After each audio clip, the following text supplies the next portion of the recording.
వందనాలు తెలియజేస్తున్నాం. ఈ యొక్క సమయంలో ప్రారంభ ప్రార్థన చేసినటువంటి సోదరులకు ధ్యాన సంఘం వందనాలు. మరియు కీర్తనలు వాడినటువంటి యవన బిడ్డలకి ధ్యాన సంఘులకు వందనాలు తెలియజేస్తున్నాం. అలాగే ఉత్తర ప్రత్యుత్తరాలలో పాల్గొని దేవుని వాక్యాన్ని మీ యొక్క దేహ బలములతో అర్పించిన మీ అందరికీ కూడా ఒకసారి శుభాభివందనాలు తెలియజేస్తున్నాం. దేవుని ఆరాధన అనగానే భయముతో భక్తితో చేసేటటువంటిది దేవుని ఆరాధన. ఈ ఆరాధన మొట్టమొదట ఎలా చేయాలి? దేవుని ఆరాధించేవారు ఎలా చేయాలని ఒక ప్రశ్న దేవుని బిడ్డలు అనగా సంఘంలో ఉండేవారు ఒక ప్రశ్న వేసుకోవాలి. యోహాను సువార్త 4వ అధ్యాయము 23వ వచనాన్ని చదువుదాం. మనము జీవంలో ఉన్నామా మరణంలో ఉన్నామా? ఈ రోజు అంశం. అయితే యథార్థముగా ఆరాధించువారు ఆత్మతోనూ సత్యముతోనూ తండ్రిని ఆరాధించు కాలము వచ్చుచున్నది, అది ఇప్పుడును వచ్చి ఉన్నది. తన్ను ఆరాధించువారు అట్టివారే కావాలని తండ్రి కోరుచున్నాడు. సంఘంలో ఉన్న మనము ప్రతి ఒక్కరు ప్రతి ఆదివారము కోరుకునేటటువంటి వారు అపోస్తలుల బోధలో, సహవాసంలో, రొట్టెల విరుచులో, ప్రార్థించడంలో ఎడతెగకుండా ఉండాలి అనుకునేవారు. మొట్టమొదట నేను దేవుని ఎలా ఆరాధిస్తున్నాను అని ఒక ప్రశ్న వేసుకోవాలి. యోహాను సువార్త 4:23లో చెప్పినట్టు యథార్థముగా ఆరాధించడం నేర్చుకోవాలి. ఏదో ఆరాధనకు వెళ్ళాం వచ్చేసాం అంటే ఒక దైవ గ్రంథం ఏదైతే చెప్తుందో వాటిని మనము చేయవలసిన అవసరత ఉంది. మొట్టమొదట యథార్థముగా ఆరాధించాలి అన్నది నిర్ణయం తీసుకోవాలి. యథార్థంగా ఆరాధించలేనప్పుడు ఆరాధనకు వెళ్ళడము వ్యర్థము. ఎక్కడికి వెళ్ళాలంటాం? ఆరాధనకు వెళ్ళడం. దేవుడిని ఆరాధిస్తున్నాం అన్నటువంటి ఒక భయము భక్తి దేవుని బిడ్డలకు ఉండాలి. అప్పుడే యథార్థంగా ఆరాధించగలరు. యథార్థత లేకుండా ఆరాధన చేస్తే అది వ్యర్థమైన ఆరాధన. యథార్థత నీలో లేకపోతే, తండ్రి చిత్తాన్ని నెరవేర్చలేకపోతే నువ్వు ఏం చేస్తున్నావు? వ్యర్థారాధన చేస్తున్నాం. అప్పుడు ఎక్కడున్నాం అంటే మనము మరణములో ఉన్నాము. ఎక్కడున్నాం? మరణంలో. యేసుక్రీస్తు వారు యోహాను సువార్త 14వ అధ్యాయము 6వ వచనంలో ఒక మాట, నేనే మార్గమును సత్యమును జీవమును అని కింద మాట ఒకటి ఉంటుంది. నా ద్వారానే తప్ప ఎవడును తండ్రి వద్దకు రాడు. ఇప్పుడు ప్రతి ఒక్కరి యొక్క ఉద్దేశం ఏంటంటే తండ్రి వద్దకు వెళ్ళాలి, వెళ్ళడానికి ఇష్టపడుతున్నారు. కానీ యథార్థంగా ఆరాధించకపోతే తండ్రి వద్దకు వెళ్తామా? ప్రశ్న వేసుకోవాలి. గవర్నమెంట్కి వారు సేవకుడు చెప్తాడు, దేవుడు చెప్తున్నాడు, వాక్య రూపంగా మనతో మాట్లాడుతున్నాడు. నేను యథార్థంగా ఆరాధన చేస్తున్నానా లేదా అన్నటువంటిది ఎవరి మట్టుకు వారే ఆలోచన కలిగి ఉండాలి. అందుకనే సంఘము క్రమమైనదని కూడా మనం గుర్తెరగాలి. అక్రమంతో కూడింది కాదు. సంఘము అనగానే ఏ సేవకులకు సంబంధించింది కాదు. ఏ మత నాయకులకు ఏ మతాలకు చెందింది సంఘం కాదు. పరిశుద్ధులు ఉన్నటువంటి స్థలమే సంఘము. ఈ పరిశుద్ధులు ఏం చేయాలి అంటే దేవుడిని పరిశుద్ధంగా ఆరాధన చేయాలి. నీ దేవుడు పరిశుద్ధులు కనుక నీవు కూడా సంఘంలో స్త్రీలు కానీ పురుషులు కానీ ఎవరి బిడ్డలు కానీ పిల్లలు కానీ ఎలా ఉండాలి?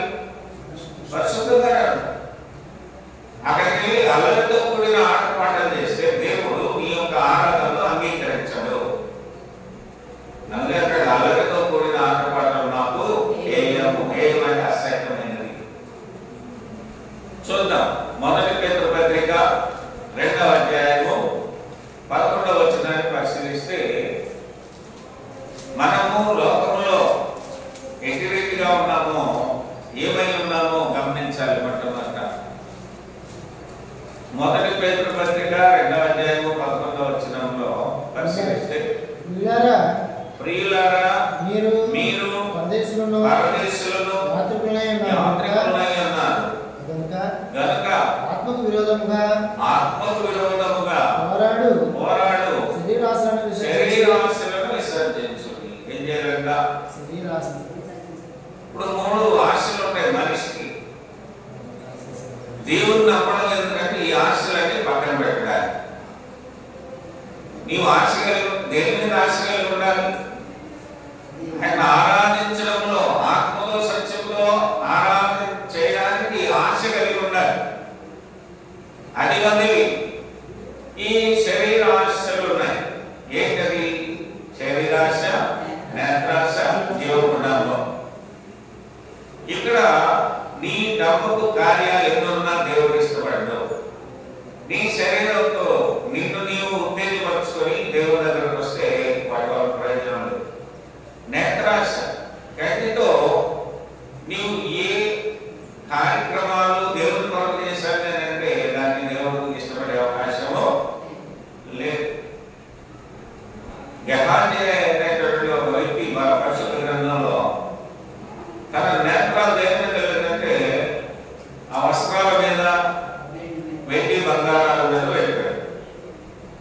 చివరికి ఏం తెచ్చుకున్నాడు? అలాగే నేత్రాశ కలిగి కుష్ఠరోగం తెచ్చుకున్నాడు. తెల్ల కుష్ఠు తెచ్చుకున్నాడు. ఏ రోగం? మనం కూడా దేవుని ఇష్టపడకుండా శరీర ఆశలను, అనగా శరీరంలో ఉండే నేత్రాలతో కానీ శరీరంతో కానీ మన యొక్క డబ్బపు కార్యాలు కానీ మనం చేస్తే దేవుడు మనల్ని ఇష్టపడ్డాడు. అందుకనే దేవుని ఏదైనా ఏం కలిగి ఉండాలంటే భయము, భక్తి రెండూ ఉండాలి. భయం ఉన్న చోట భక్తి ఉండాలి, భక్తి ఉన్న చోట భయము కూడా ఉండాలి. ఇవి రెండు చూడండి. ఒక ఇంటిలో తల్లి తండ్రి యొక్క పిల్లలు క్రమంగా పెంచబడతారు. అవునా కదా? విడిపోతే అక్కడ పెంచబడే పిల్లలు కొద్దిగా ఏమైనా దారి తప్పే అవకాశం ఉంది. కనుకనే తల్లిని తండ్రిని సన్మానించమని పరిశుద్ధ గ్రంథం తెలియజేస్తుంది. ఎఫ్ఎస్సీ పత్రిక 6వ అధ్యాయం 1వ వచనము నుండి మనం చదివితే 4 వచనాలు, తల్లిదండ్రులు ఏం చేయాలంట? తండ్రి అయిన దేవుడిని మనం సన్మానించాలి. తల్లి అయినటువంటి సంఘాన్ని కూడా మనం ఏం చేయాలంటే సన్మానించాలి. మనం ఇప్పుడు జీవములో ఉంటే మనం ఆ పని చేస్తాం. మన దేవుడు ఎటువంటి వాడంటే జీవము గల దేవుడు. ఎటువంటి దేవుడు? జీవము గలవాడు. ఆయన ఎక్కడున్నాడంటే నీలోనే ఉన్నాడు. ఎఫెసీ పత్రిక 4వ అధ్యాయము 6వ వచనాన్ని పరిశీలన చేస్తే ఆయన అందరిలో ఉన్నాడు. అందరిలో ఉన్నప్పుడు అందరూ ఎలా ఉండాలి? భయముతో, భక్తితో ఉండాలి. దేవుని బిడ్డలారా, అయితే కొన్ని శరీర కార్యాలను మనం చూస్తున్నాం. ఈ శరీర కార్యాలు మనలో ఉంటే మనం మరణించిన వారమై ఉన్నాము, అంటే జీవములో లేవన్నమాట. మనం జీవములో లేవు. చూడండి, గలతీయులకు రాసిన పత్రిక 5వ అధ్యాయము 19 నుండి 21 వచనాలు చదివితే, మొట్టమొదటి వ్యభిచారము. శరీర కార్యములు స్పష్టమై ఉన్నవి. అవి ఏమనగా జారత్వము, అపవిత్రత, కాముకత్వము, విగ్రహారాధన, అభిచారము, ద్వేషములు, కలహము,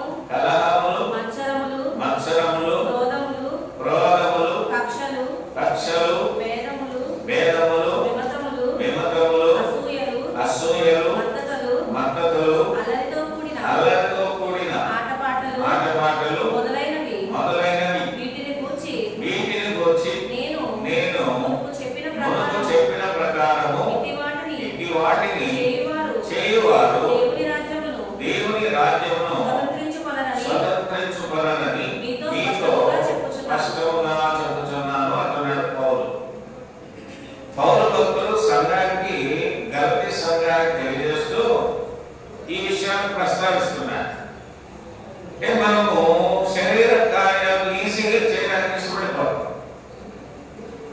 ఆ క్షణంలో ఏ భయం ఉండదు, దేవుని భయం ఉండదు, మనుషులు భయం ఉండదు. బాబాయ్ ఆగబాటు మన కలవకపోతే వాళ్ళు ఏమన్నా అనుకుంటారు, దేవుడు ఏమనుకుంటాడో అన్న విషయాన్ని మర్చిపోయి ఈ మనుషులను మెప్పించడానికి చూస్తుంటారు. అటువంటి వాటిలో ఏకీభవించే వారందరూ కూడా వారు ఎవరైనా సరే, సేవకులైనా సరే, సంఘ పెద్దలైనా సరే, విశ్వాసులైనా సరే, దీనికి వారు అర్హులు కాదు. ఇంటి వాటిని చేయవారు దేవుని రాజ్యమును స్వతంత్రించుకోవాలని మీతో స్పష్టముగా చెబుతున్నాను. దేవుని రాజ్యం అనగా సంఘము. సంఘంలో వారు కనిపిస్తూ ఉంటారు తప్ప దేవుని వాక్యానుసారంగా వారు జీవించే అవకాశము లేదైతే ఈ కార్యాలన్నీ కూడా మనల్ని ఏం చేస్తుందంటే పాడు చేస్తూ ఉంది. మెయిన్ మనలో ఏముండాలంటే దేవుని భయము ఉండాలి, దేవుని భక్తి ఉండాలి. మనము మనుషులను మెప్పించేవారుగా కాకుండా దేవుడిని మెప్పించేవారుగా మాత్రమే మనము ఉండాలి. ఎందుకంటే దేవుని వాక్యం అంటుంది మీరందరూ కూడా క్రీస్తు యేసులో బాప్తిజం పొందారు. చూద్దాం గలతీ పత్రిక 3వ అధ్యాయము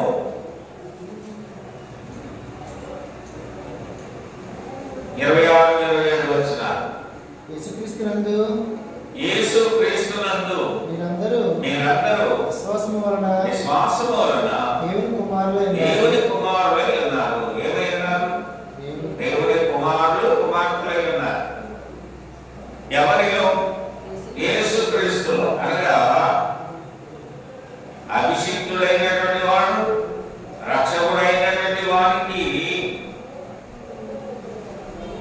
ఆయనను మనం విశ్వసించడం వలన యేసుక్రీస్తు మనం ఏమైనా అంటే కుమారుడు కుమార్తెలై ఉన్నాం. ఏ పిల్లలైనా సరే తల్లిదండ్రుల మాట వింటే తల్లిదండ్రులకు ఏముంటుందంటే సంతోషం ఉంటుంది. అవునమాట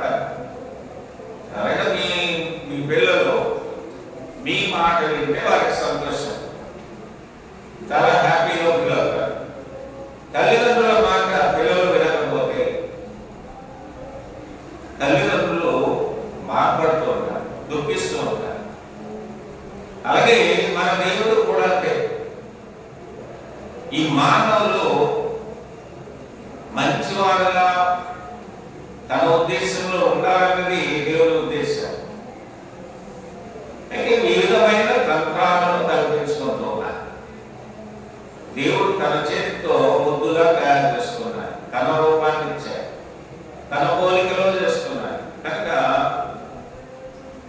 ఇక్కడ మనం ఆలోచించవలసింది ఏంటంటే యేసుక్రీస్తునందు మీరందరూ విశ్వాసము వలన దేవుని కుమారులై ఉంటే మీరు జీవంలో ఉన్నట్టు. ఒకవేళ దారి తప్పకపోతే ఈ శరీర కార్యాలలో ఏదైనా మీరు చేస్తూ ఉంటే మీరు దేని కారణంతో పోగొట్టుకుంటున్నారు? దేవుని రాజ్యమును స్వతంత్రించుకున్నారు. దేవుని రాజ్యాన్ని స్వతంత్రించుకునే అవకాశము ఉండదు. అందుకని మనం రక్షింపబడ్డాము అనుకుంటున్నాం, కానీ ఇంకా ఎక్కడున్నాము అంటే మరణములోనే ఉన్నామని మనం తెలుసుకుని ఇప్పటికన్నా మారు మనసులైనటువంటి వారు జాగ్రత్త పడవలసినటువంటి వారుగా ఉన్నారు. ఎందుకంటే శరీర కార్యాలు ప్రమాదకరం.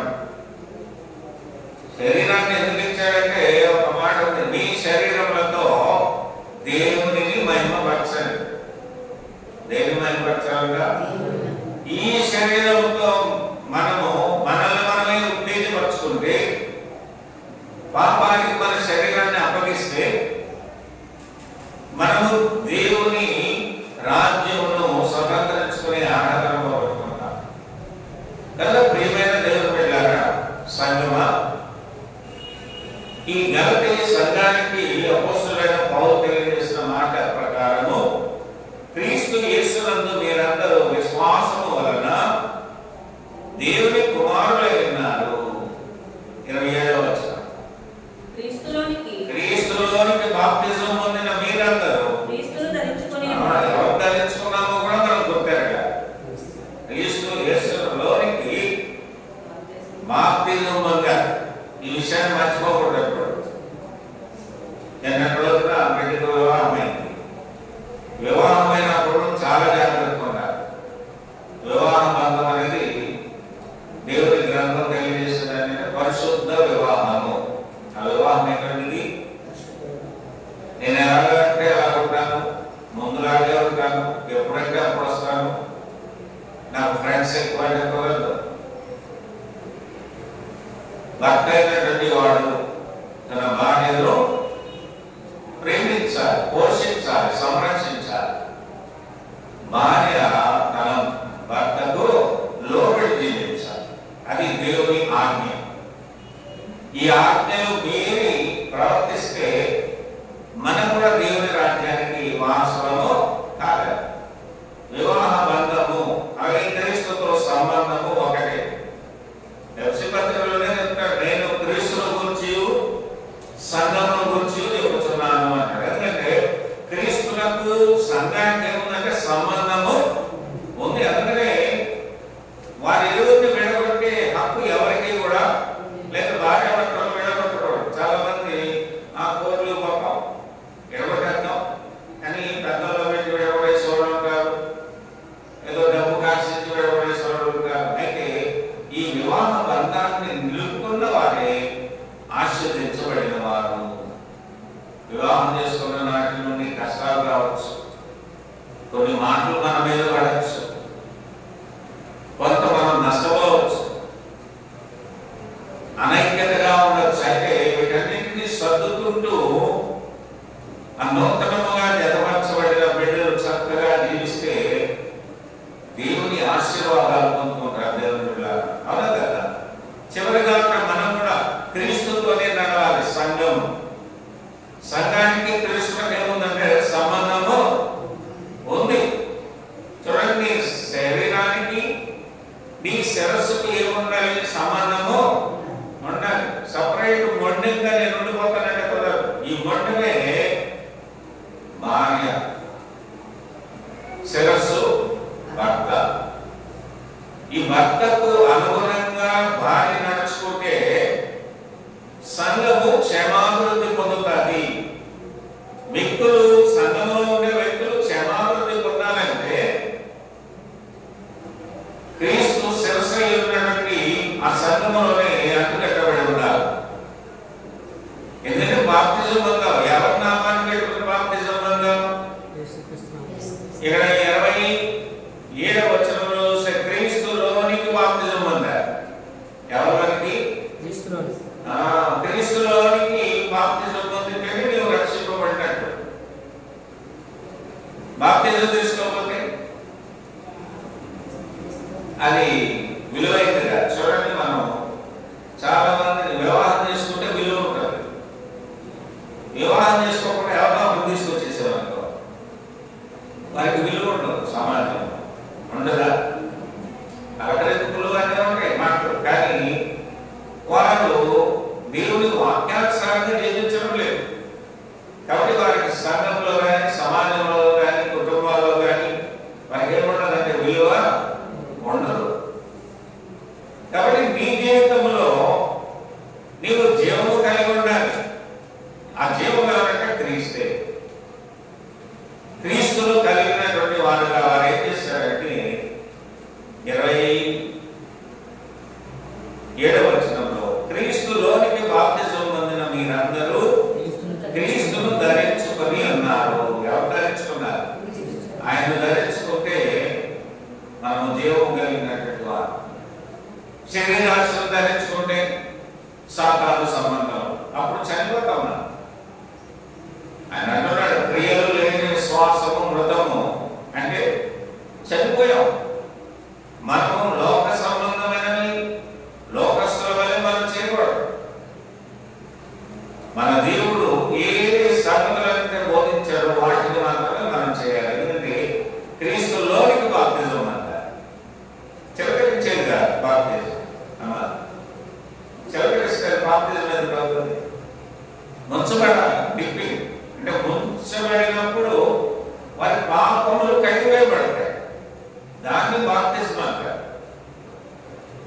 హిందూ దేశంలో హిందూ సాంప్రదాయ ప్రకారము ఏ మ్యారేజ్ కానీ ఏం కట్టిస్తారు, తాళి కట్టిస్తారు, అవునా కదా?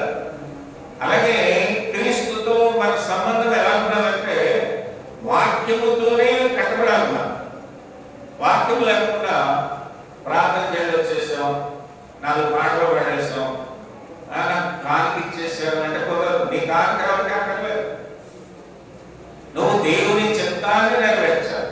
అప్పుడే నీవు తీసుకున్న బాప్తిజానికి విలువ ఉంటుంది. నీవు తీసుకున్న బాప్తిజం నిజమైనదేనా అని కూడా ప్రశ్న వేసుకోవాలి. కనుక దేవుని బిడ్డలారా, క్రీస్తులోనికి బాప్తిజం పొందిన మీరందరూ ఏమైనారంటే జీవం కలిగిన వారు. ఏం కలిగి ఉన్నారు? అందుకే మంచి నేలలో నాటబడాలి. ఎక్కడ నాటబడాలి?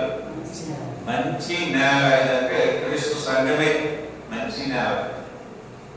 ఆ నేలకి రైతు ఎవరు? క్రీస్తు ప్రభువారు. ఆయన మనల్ని పోషించేవాడు, ఆయన మనల్ని సంరక్షించేవాడు, ఆయన మన కొరకు శిలువ మీద తన ప్రాణాన్ని అప్పగించినవాడు. ఇంకెవరు కాదు. మనం ఎన్ని పేర్లుగా పెట్టుకోవచ్చు, అది నీ తృప్తి. కానీ నిజంగా సంఘం అనే పొలము కొరకు వ్యవసాయం చేసినారంటే యేసుక్రీస్తు వారి ఆయన ఈ లోకానికి వచ్చారు శరీరధారిగా. అపొస్తలుల కార్యగ్రంథంలో చూస్తే 20వ అధ్యాయము 27వ వచనంలో దేవుడు సంకల్పమంతయు, అపొస్తలుల కార్యగ్రంథం 20:27వ వచనం 28. దేవుడు తన స్వరక్తమిచ్చి సంపాదించిన తన సంఘమును. ఇది ఎవరిదంటే పాస్టర్ సంఘం కాదు, పాస్టర్ సంఘం కాదు, ఇది మా సంఘం అంటే అంటారు. సంఘం అంతా ఎవరికి సంబంధించింది అంటే దేవుడికి సంబంధించింది. అందుకే దేవుడిని ఆరాధించేవారు ఎలా ఉండాలని ముందే చెప్పాడు, యథార్థముగా ఆరాధించాలి. మన దేవుడు యథార్థవంతుడు కనుక మనము కూడా ఎలా ఉండాలి? యథార్థముగా ఆరాధించాలి. ఈ శరీర కార్యాలతో ఉంటే మనము దేవుని రాజ్యాన్ని స్వతంత్రించుకోలేము. అందుకని మనుషులు ఏమి వెతుకుతారో ఆ పట్టనే వస్తారు.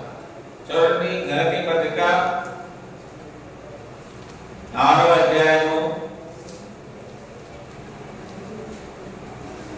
7వ వచనము 8వ వచనం చదువుతాం. మోసపోకుడి, దేవుడు వెక్కిరింపబడడు.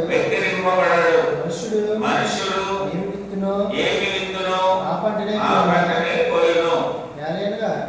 ఎలాగనగా తన శరీరేచ్ఛను బట్టి విత్తువాడు తన శరీరము నుండి క్షేమను పంట కోయును. ఆత్మను బట్టి విత్తువాడు ఆత్మ నుండి నిత్య జీవమును పంట. మనము నిత్య జీవము కలిగిన దేవునితోనే ఉండాలి. ఆయన మన స్నేహితుడు, ఆయన మన తండ్రి, ఆయన మన బంధువు, ఆయన మన రక్షకుడు, ఆయన మన అభిషిక్తుడు. మనం ఈ రోజున సభలో యేసుక్రీస్తు గురించి స్పష్టంగా చెప్పగలుగుతున్నామంటే కారణం ఆయన అన్ని చేశాడు. మహిమ కలిగిన రాజు, యూదా గోత్రపు సింహము, చిగురు. అంటే ఎందుకు ఇవన్నీ మనం జ్ఞాపకం చేసుకోవాలంటే అసలు మనం జీవము కలిగి ఉన్నామా, మరణంలో ఉన్నామా? చాలా మందికి ఈ విషయాలు తెలియదు. మనం ఎక్కడున్నామంటే ప్రార్థనలో ఉన్నామంటే. క్రీస్తునందున్న వారికి ఏ శిక్షా విధి లేదు, వాక్యమే లేదు, నేను కాదు.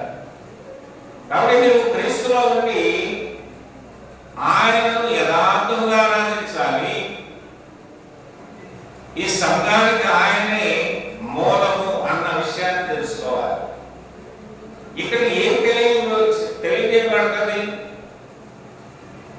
20వ అధ్యాయం అపొస్తలుల కార్యగ్రంథంలో చూస్తే 26వ వచనాన్ని అక్కడ ఒక మాట ఉంది. దేవుని సంకల్పము. సంఘంలో ఏం తెలియజేయాలి? దేవుని సంకల్పం గురించి తెలియజేయాలి. దేవుని సంకల్పం అంతా నీకు తెలియకుండా నేనేమీ దాచుకోలేదు. దేవుడు దాచుకునేవాడు కాదు, దోచుకునేవాడు అన్నట్టు కాదు. చాలా మంది దాచుకోవడం దోచుకోవడం చేస్తుంటారు లోకంలో కదమ్మా. చూడండి బ్యాంకుల్లో చూడండి, సోమవారం నుండి శనివారం దాకా దాచుకున్నాడు ఉంటారు. ఎక్కడ దాచుకుంటారు? బ్యాంకులు అంటే దాచుకునేస్తారు. దోచుకోవడం ఎక్కడుంది? లోకంలో ఒకరినప్పుడు దోచుకుంటుంటారు. మీరు చూస్తే చీట్లో తిరుగుతుంటారు చూసారా? పల్లెటూరులో కానీ వాళ్ళు ఏం చేస్తున్నారు? వ్యాపారం చేస్తున్నారు. ఇతరుల దగ్గర నుండి వడ్డీకి ధనాన్ని ఇచ్చి వాళ్ళు ఏం చేస్తున్నారంటే ధనాన్ని దోచుకుంటున్నారు. కష్టపడడం లేదు, కష్టపడడం లేదు, దోచుకోవడం లేదు. అందుకే పనివాడు జీతం పాత్ర. మనం ఎంత సంపాదించినా కష్టముతో సమకూర్చుకోకపోతే ఏమి ఆగదు మన దగ్గర. అన్యాయంగా దోచుకుంటే దానివల్ల మనము దేవునికి లెక్క చెప్పాలి ఏదో ఒక రోజున. ఈవెన్ ఒక చిన్న మాట కూడా ఇతరుల మీద మనం నేరాలు కూడా చేయకూడదు. చేస్తే దానికి లెక్క ఏదో ఒక రోజు ఖచ్చితంగా నువ్వు చెప్పాలి. నువ్వు ఏ కొలత కొలిస్తే ఆ కొలతే దేవుడు ఇస్తాడు. కష్టపడి కూడా నాకు అన్ని రావాలంటే ఎలా వస్తుంది? వస్తుందమ్మా. ఇప్పుడు మనము పరలోకానికి వెళ్ళిపోవాలని వస్తుంది, కానీ మన శరీరంపై మన యొక్క లైఫ్ లో శరీర కార్యాలు మీకు ఏలుబడి చేస్తుంది. ఇందులో ఏదైనా కావచ్చు. మనం ముందు చదివాం 19వ వచనం నుండి 5వ అధ్యాయం గలతీయులకు రాసిన పత్రిక 5:19 నుండి 21 వచనాలు చదివినప్పుడు దీంట్లో ఏదైనా మన మీద ఏలుబడి చేయొచ్చు. ఏంటది? శరీర కార్యాలు. జాగ్రత్తము, అపవిత్రత, కాముకత్వము, విగ్రహారాధన, అవిచారము, ద్వేషములు, కలహము, మత్సరములు, క్రోధములు, కర్షలు, భేదములు, విమతములు, అసూయలు, మద్దతులు, అలరితో కూడిన ఆటపాటలు మొదలైనవి. వీటిని గురించి నేను మనకు చెప్పిన ప్రకారము ఇది వాటిని చేయవారు దేవుని రాజ్యమును స్వతంత్రించుకోవాలని మీతో స్పష్టంగా చెప్తున్నాను. అంటే వీటన్నిటిని కూడా మనం ఏం చేయాలంటే విడిచిపెట్టాలి. వీటిని విడిచిపెట్టకుండా దేవుని మీద మన యొక్క దృష్టిని తగ్గించుకుంటే మనం పరలోక రాజ్యం అయ్యే అవకాశము లేదు. మనం స్వతంత్రించుకోవాలంటే మొట్టమొదటి వీటన్నిటిని విడిచిపెట్టాలి. నువ్వు క్రీస్తులో ఉంటే నీకు స్వాతంత్రం ఉంది. శరీరాశుల్లో ఉంటే పాపం. ఏమన్నా శరీరాశులు కలిగితే అది నేత్రాల్లో కానీ శరీరంలో కానీ జీవముడు అమ్మలో కానీ నీ ఉంటే నీ అంతరేంద్రియాలు నీ జ్ఞానేంద్రియాలన్నీ పాడు చేసేదేంటి? శరీర కార్యాలు. ఈ శరీర కార్యాల వలన మనము దేవుడికి దూరం అయిపోతాం. కాబట్టి మనం స్పష్టంగా గమనించాల్సింది ఏంటంటే మనము జీవము కలిగి ఉన్నామా, మరణించున్నాం, బ్రతుకున్నాం. ప్రకటనలో కూడా ఒక మాట ఉంది, బ్రతుకున్నామన్న మాట మాత్రం ఉంది కానీ చచ్చినవా నీవు మృతుడవే అని ఉంటుంది. చక్కటి మాట. బ్రతుకున్నాం కానీ దేవుని చిత్తాన్ని చేస్తున్నామా? బాప్తిజం అయితే పొందావు, పొంది దేవుని యథార్థంగా ఆరాధిస్తున్నావా? అసలు నీవు పొందిన బాప్తిజం ఏంటి? ప్రశ్న వేసుకోవాలి. నేను ఆరాధనకు వెళ్ళేటప్పుడు నా ప్రవర్తనను జాగ్రత్తగా చూసుకుంటున్నానా? ప్రసంగి గారు అంటారు, నీవు దేవుని మందిరంలో పోయినప్పుడు నీ ప్రవర్తన జాగ్రత్తగా చూసుకున్నాను.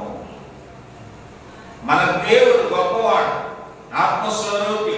యోహాను సువార్త 4:24 అంటాడు, దేవుడు ఆత్మ కనుక ఆయన ఆరాధించేవాడు ఆత్మతో సత్యంలో ఆరాధించాలంటే నీకు ఒక ఆజ్ఞ ఇచ్చాడంటే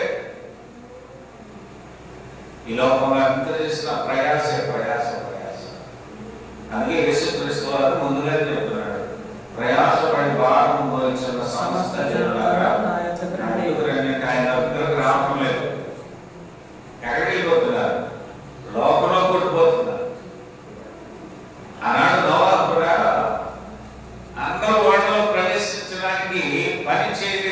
కార్యం చేయండి రండి అని పిలుచుంటాడు ఆ రోజు బహుశా.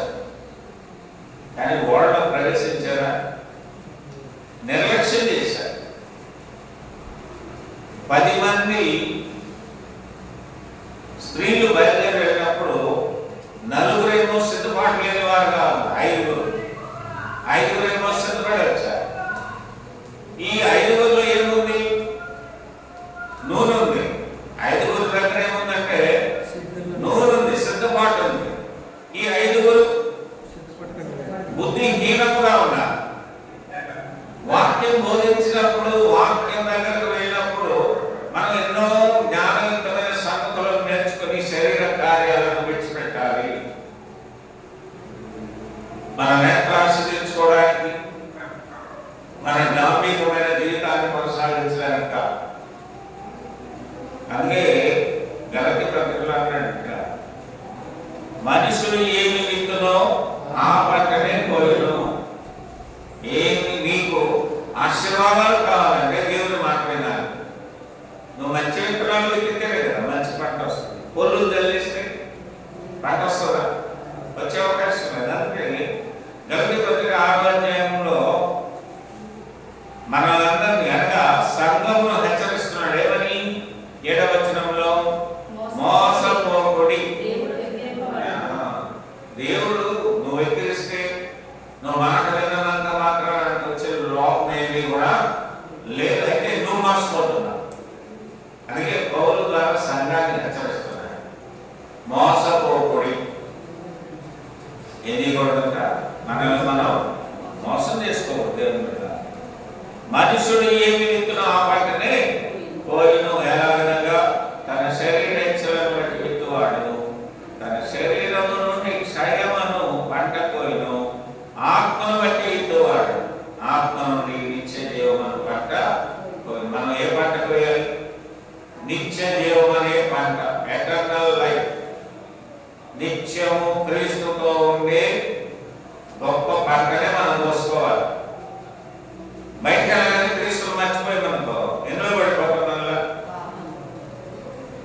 ఇప్పుడు దేవుడు అడుగుతున్నాడు, దేవుడు బిడ్డలు ఈరోజు ప్రార్థనకు వచ్చిన వాళ్ళలో ఎంతో మంది ఉండొచ్చు. దేవుడు ఒక ప్రశ్న వేస్తున్నాడు, పొద్దున్న లేచి ప్రార్థన చేసుకున్నావు అన్నాడు అనుకో. ప్రార్థన చేస్తే నీవు దీవించబడతావు. రెండవది, నీవు ఆరాధనకు వెళ్ళావా అంటే వెళ్ళినటువంటి వారి దగ్గర సమాధానం ఉండదు, వెళ్ళినటువంటి వారి దగ్గర ఏముంటుంది? సమాధానం ఉంటుంది. కాబట్టి నిత్యరాజ్యానికి వెళ్ళే వారి దగ్గర ఏముండాలి? సిద్ధపాటు ఉండాలి. జీవము కలిగిన వారు సిద్ధపాటు కలిగి ఉంటారు. సిద్ధపాటు లేనటువంటి వారు మరణంలో ఉన్నారని గ్రహించాలి. ఎందులో ఉన్నారు? మరణించారు, బతుకున్నారు. కానీ వారు ఎవరి కార్యాలు చేయాలంటే దేవుని కార్యాలు చేయరు, శరీర కార్యాలు చేసుకుంటూ ఉంటారు. వారికి నచ్చినప్పుడే దేవుని దగ్గరకు వస్తారు. కానీ సంఘము క్రమమైనది, మర్యాద కలిగిన సంఘం. సంఘం అంటే ఏదో మనం ఏదో 4 గోడలు పెట్టేసుకొని ఇదిగా సంఘం, బిల్డింగ్లుగా. సంఘం అంటే నీవే దేవుని సంఘం. నువ్వు నీ శరీరంలో ఎవరిని మహిమపరచాలి? దేవుడిని మాత్రమే, మనుషులను కాదు. మనుషులను మెప్పించే క్రియలు మనం ఏది కూడా చేయనవసరమో లేదు. కనుక ఈ శరీర కార్యాల వలన మనము ఎందులో వెళ్ళిపోతామంటే మరణంలోనికి వెళ్ళిపోతాం. కనుక దేవుని పిల్లరా, 8వ వచనం గలతీయులకు రాసిన పత్రిక 6వ అధ్యాయం 8వ వచనం. ఎలాగనగా తన శరీరేచ్ఛలను బట్టి విత్తువాడు తన శరీరము నుండి క్షయమును పంట కోయును. ఆత్మను బట్టి విత్తువాడు ఆత్మ నుండి నిత్య జీవమును పంట కోయును. నిత్య జీవం అనే పంటే కోసుకోవాలి. క్షయమైంది ఇప్పుడు నుండి మళ్ళా లేనటువంటి సంతోషం కొరకు ప్రయాసపడుతుంది లోకం ఈరోజు కూడా. కానీ మనం దేని కొరకు ప్రయాసపడాలి? ఒక ప్రశ్న. నిత్య జీవమును పంట అంటే నీవు జీవంలో ఉన్నావా? మరణించావా? బోధించే బోధకుల నుండి, మత నాయకుల నుండి, విశ్వాసుల నుండి, సంఘ పెద్దల నుండి ప్రతి ఒక్కరూ ప్రశ్న వేసుకోవాలి. మనం దేవునికి దూరంగా ఉండాలంటే శరీర కార్యాలకు దూరంగా ఉండాలి. అంటే నువ్వు బాప్తిజం తీసుకుంటుంది ఎందుకు? ఊరులాంట ప్రార్థన మానేయడంట బాప్తిజము. మనుషులను మెప్పించడానికి కాదు బాప్తిజం. నిన్ను నీవు సరి చేసుకోవడానికి, నీ పాపములను విడిచిపెట్టడానికి. అవునా కదా? బాగా ఆలోచన చేయండి. మేము బాప్తిజం తీసుకున్నామండి అంటే మంచిదే, కానీ నీవు బాప్తిజం తీసుకున్న క్షణం నుండి ఎక్కడ ఉండాలంటే సంఘంలో ఉండాలి, ఇంట్లో ఉండకూడదు. ఆదివారం చూడండి, గ్రంథం తెలియజేస్తుంది అపోస్తలుల కార్యంలో 2వ అధ్యాయంలో అపోస్తలుల బోధ యందును సహవాసమందును రొట్టె విరుచుటయందును ప్రార్థన చేయటయందును కూడా ఎడతెగకుండా ఉన్నారు. అంటే ఏ ఆదివారం కూడా వాళ్ళు మానలేదు. మనము రక్షణ పొందాం అనగా జీవము కలిగిన దేవుని నమ్మిన నాటి నుండి మన నోట దేవుడి మాటలే రావాలి. మనం సంఘంలోనే ఉండాలి. అక్కడ ఎవరున్నారు? సంఘంలో పరిశుద్ధుడు ఉన్నాడు. ఎవరున్నారమ్మా? దేవుడు అందరూ పరిశుద్ధుడు ఉన్నాడు. ఆయన పరిశుద్ధుడు కనుక నీవు కూడా ఎలా ఉండాలి? పరిశుద్ధంగానే ఉండాలి. కనుక దేవుడు బిడ్డలారా, మనము జీవములో ఉన్నామా, మరణించి ఉన్నామా? ఎవరి మట్టుకు వాడే పరిశీలన చేసుకోవాలి. చివరిగా ఈ మాట మనము 17వ వచనం గలతీ పత్రిక 6వ అధ్యాయం 17. నేను యేసు యొక్క ముద్రలు నా శరీరమందు ధరించి ఉన్నాను. ఎవరి ముద్రలు కదా? పాస్టర్ గారి ముద్రలు, నీకు నచ్చిన ముద్రలు కాదంట, నువ్వు ప్రేమించిన ముద్ర కాదు. ఎవరి ముద్ర పడాలి నీ మీద? ఇక్కడ అదే చెప్తున్నాడు, నేను యేసు యొక్క ముద్రలు నా శరీరమందు ధరించి ఉన్నాను. నువ్వు బట్టలు రకరకాలు వేసుకోవచ్చు, నీ బట్టలు ఎవరికి అక్కర్లేదు. చూడండి, సీజనల్ గా రకరకాలైన బట్టలు ధరిస్తుంటారు కదమ్మా. లోకంలో కొందరు తెల్ల దుస్తులు వేస్తారు ప్రార్థనలో. తెల్ల దుస్తులు వేస్తే పరలోకం వెళ్ళిపోం. ఎంతమా? ఒకవేళ మనలో కూడా గుండ్లు గీస్తున్నారు ఈ మధ్య రకరకాల చూడండి. గుండ్లు గీస్తే లోపల ఉండే బుద్ధి మారుతుందా? తలలు గోడులైనా తలపులు గోడులవునా? డ్రెస్ మారినంత మాత్రం నువ్వు మారిపోయేట్టు కాదు. ఏ ముద్ర ఉండాలి నీ మీద? ఇక్కడ అదే చెప్తున్నాడు పౌలు, నేను యేసు యొక్క ముద్రలు నా శరీరమందు, మన శరీరమందు ధరించి ఉన్నాను. ఇక మీదట ఎవడును నన్ను శ్రమ పెట్టవద్దు, నన్ను బాధ పెట్టాడు. నా మీద ఉన్న ముద్ర ఎవరిది? యేసు ముద్ర. ఆ ముద్ర లేకుండా జీవించేస్తున్నారు చాలా మంది. నోటి దగ్గర ఒక మాట ఉంది, అంతరంగంలో వేరే ముద్రలు ఉన్నాయి. నీ శరీరంపై వేరే ముద్రలు ఉన్నాయి. పాపం అనే ముద్ర ఉంది. నీవు పరలోక రాజ్యం ఎలా చేరుతావు? కనుకనే దేవుడి బిడ్డలారా, చివరిగా మనల్ని మనం హెచ్చరించుకున్నాం. నేను యేసు యొక్క ముద్రలు నా శరీరం అందు ధరించి ఉన్నాను. ఇక మీదట ఎవడును నన్ను శ్రమ పెట్టవద్దు.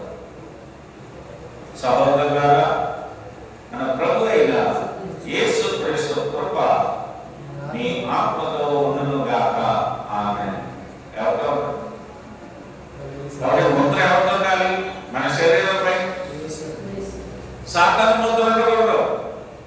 యేసు క్రీస్తు యొక్క ముద్ర ఉంటేనే నీకు ఐడెంటిటీ. నీ దగ్గర ఒక ఉదాహరణ చెప్తాను మీకు. రేషన్ కార్డు ఉంటుంది, ఏటీఎం కార్డులు ఉంటాయి, ఆధార్ కార్డు ఉంటుంది, పాన్ కార్డు ఉంటుంది, రకరకాల కార్డులు ఉంటాయి. సీనియర్ సిటిజన్ కార్డు ఉంటుంది, లైసెన్స్ కార్డ్స్ ఉంటాయి కదమ్మా. ఇవన్నీ కార్డులే. నీకు బ్యాంకుకి వెళ్ళగానే ఏటీఎంలో పెట్టాల్సిన కార్డు ఏంటి? ఏటీఎం కార్డు పెట్టాలి. రేషన్ కార్డు వెళ్ళి పెట్టిస్తే అది వెళ్తుందా? పాన్ కార్డు పెట్టాలి, డబ్బులు వస్తాయా? ఇది కూడా అంతే. మన దగ్గర ఎన్నన్నా ఉండొచ్చు, నీ శరీరంపై ముద్ర ఎవరితో ఉండాలి? నువ్వు బాప్తిజం చేసుకున్నావు కదా, ముంచబడ్డావు, ముంచబడాలంటే అదే బాప్తిజం, అదే ముద్రని నిన్ను గుర్తించాలంటే దేవుడు బిడ్డగా గుర్తెరిగి పరలోక రాజ్యంలో నిన్ను చేర్చుకోవాలంటే నీ దగ్గర ఏమున్నారంటే ముద్ర ఉండాలి. ఏ ముద్ర? యేసు ముద్ర. అందుకే దేవుడు బిడ్డగా శరీర కార్యాలు మనలో ఇన్ని ఉన్నా దాన్ని బాప్తిజం తీసుకున్న రోజే విడిచిపెట్టాలి. అలాగే వివాహం చేసుకున్న నాటి నుండి బాధ్యతలు కలిగి ఉండాలి. కష్టాలు వస్తే సంతోషం వస్తుంది, ఆదాయం ఉంటుంది, నష్టం కూడా ఉంటుంది. అయితే ఇరువురు కూడా ఎలా ఉండాలంటే ప్రేమతో జీవించాలి, లోబడి జీవించాలి. ఎవరు తక్కువగా, ఎవరికంటే ఒకరు గనులే. సంఘము గొప్పది, క్రీస్తు ప్రభు వారు కూడా గొప్పవారే. అందుకని నేను సంఘమును గురించి క్రీస్తును గురించి చెప్పుచున్నాను అంటున్నాడు పౌలు. అదేవిధంగా దేవుని బిడ్డలు తక్కువేమీ కాదు. మీరు పరిశుద్ధులు, అపరిశుద్ధమైన కార్యక్రమాలతో వెళ్ళకండి, అపవిత్రతగా జీవించకండి. శరీర కార్యాలు మనకు సంబంధము లేని. నీవు జీవము కలిగిన దేవుని బిడ్డవు. నీవు ఎప్పుడైతే మరణించావో అప్పుడు నీ శరీరంపై ఏ ముద్ర ఉండదు? యేసుక్రీస్తు ముద్ర ఉండదు, సాతాను ముద్ర ఉండదు. సాతాను నీ శరీరాన్ని తినివేస్తుంది, నీ అంతరంగాన్ని పాడు చేస్తుంది, నీ కళ్ళను పాడు చేస్తుంది, నీ నోటిని పాడు చేస్తుంది, నీ కాళ్ళు చేతులను పాడు చేస్తుంది, నీ అంతరంగంలో ఉన్న నీ మనస్సును పాడు చేస్తుంది. అప్పుడు ఎవరి బిడ్డలవుతాము? సాతాను రాజ్యానికి వారసులం అవుతాం. సాతాను బిడ్డలందరినీ తీసుకెళ్ళి ఎక్కడ వేస్తాడంటే అగ్నిగుండంలో పడేస్తాడు. అక్కడ సంతోషం ఉండదు. పరలోకంలో అయితే ఏముండదు? నిత్యము సంతోషం. కనుక దేవుడు అటువంటి సంతోషాన్ని పోగొట్టుకోలేక సంతోషంగా ఉండాలి. అన్నీ వాటితో సంతోషంగా ఉండే వాటితో సంతోషంగా ఉండు. ఏడ్చే వాటితో నీవు కూడా కలిసి ఏడవాలి. ఎవరైనా చూడండి చనిపోతే వెళ్ళి మనం కూడా బాధపడతాం, అది లక్షణం. సంతోషంగా ఉన్నప్పుడు అందరితో పాటు సంతోషించాలి. అందరి కొరకు ప్రార్థన చేయాలి. ఇది కూడా నేర్చుకోవాలి. అందరి కొరకు, మన కొరకే మనం ప్రార్థన చేసుకోకూడదు. అందరి కొరకు చేసింది ఎవరు? నీ కొరకు చేసుకో. నీ కొరకు చేసుకోకపోయినా పర్లేదు. అందరి కొరకు, సమాజం కొరకు, మనుషులందరి కొరకు, సంఘము కొరకు, సంఘస్థుల కొరకు, మనం అయితే సేవకుల కొరకు, దేశం కొరకు, అధికారుల కొరకు, నాయకుల కొరకు, కుటుంబాల కొరకు మనం ఏం చేయాలంటే ప్రార్థన చేయాలి. తర్వాత నీకేం కావాలో దేవుడు అనుగ్రహిస్తాడు. కనుక దేవుడు ఎంతవరకు విన్న మాటలు మనము జీవములో ఉన్నామా, మరణించి ఉన్నామా అని మనకి మనమే ప్రశ్న వేసుకొని వాక్యానుసారంగా మనము దేవునిని ఆరాధన చేద్దాం. వ్యర్థమైన ఆరాధన చేస్తే నువ్వు చనిపోయిన వాడితో సమానం. క్రియలు లేని విశ్వాసము మృతము అంటాడు వాక్యం. ఏమంటది? యాకోబు పత్రికలో క్రియలు లేని విశ్వాసము మృతము. కాబట్టి ఏం కలిగి ఉండాలి? క్రియ కలిగి ఉండాలి. ఏ క్రియ? నీకు నచ్చిన క్రియలు కాదు, తండ్రి అయిన